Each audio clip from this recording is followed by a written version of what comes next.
So everyone knows about Slasher. Well, yeah, he is really unbalanced, and can either be really good or really bad.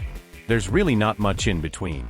So I'm gonna try to make my own rework Fro Slasher that I think is gonna help him counter looping and teaming, which is his biggest problems, and also give him some nerfs too.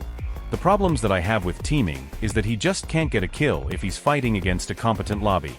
First of all, I want to change some of his general stats, so I want to lower his sprinting speed from 28 to 27.85 studs per second, and his walking speed of 9 studs per second can stay the same. I think his terror radius should get buffed to 50 instead of 40. Also, while in his raging pace, instead of his speed being 19.5 studs per second, it will 19 studs.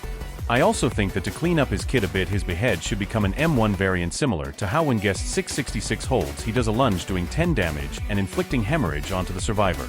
And if you hold as Slasher, you will basically just do behead. It will also have the exact same cooldown to normal behead 2. I also want to buff behead 2. If you use behead on a survivor, then all survivors in a 10 stud radius will get bleeding 2 for 5 seconds, and will have helpless and slowness 1 for 5 seconds. This will only work if you hit someone though, but it can work through walls, and basically it will counter teaming, which is Slasher's biggest counter. If you are enjoying the video now, then could I ask for maybe a sub or a like? It's nothing much and you don't have to, but it would just be nice to have someone else who supports me and my videos. Okay, on with the video. I also want to nerf his gashing wound. First of all, raging pace will only buff gashing wound to 60 health instead of 70 health, since 50 is already bad enough, and doing 70 is genuinely mental.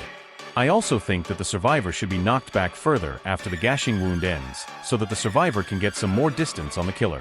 I also think the boost for raging pace should be less far, and if you want to get the full boost, then you have to use behead instead. You also want get slowness after using behead with raging pace. Now let's talk about a new ability.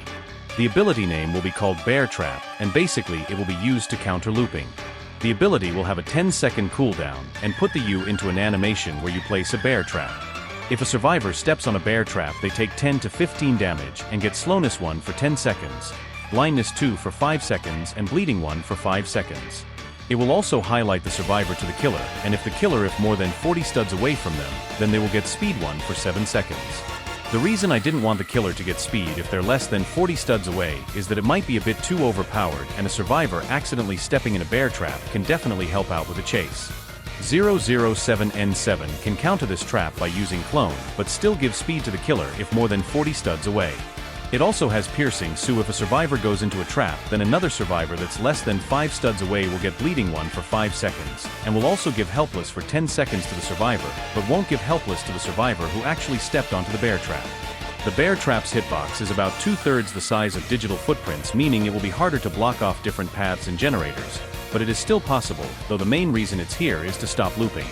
The killer can place a maximum of 8 bear traps, but only 4 at a single time.